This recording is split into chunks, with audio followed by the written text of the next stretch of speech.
நீங்க வெதும்பி வெதும்பி, நீங்க துக்கப்பட்டு, நீங்க செய்ய வேண்டியதை செய்யாம, உங்க தரிசனத்தை மறந்து கவலைப்பட்டு ஒடுங்கி போனீங்கன்னா நஷ்டம் அவங்களுக்கு இல்ல, நஷ்டம் உங்களுக்கு தான். இப்ப முடிவெடுங்க. பாதி பேருடைய வாழ்க்கையே முடிஞ்சிருச்சு. என்ன கேட்டா என்ன அவன் காயப்படுத்திட்டான், என்ன அவன் காயப்படுத்திட்டான். ஒன்னே ஒண்ணு, இத ஒன்னே ஒன்ன புடிச்சிட்டு எத்தனை நாள் தான் ஆண்டவருடைய பிள்ளைகளை டிராவல் பண்றது? எனக்கு ஒரு நேசர் இருக்கு. அவர் யார் தெரியுமா? என்னுடைய காயங்களை எல்லாம் ஆற்றுகிறார்.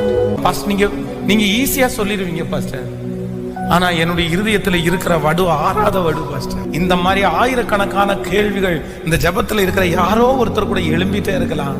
மறந்துருங்க.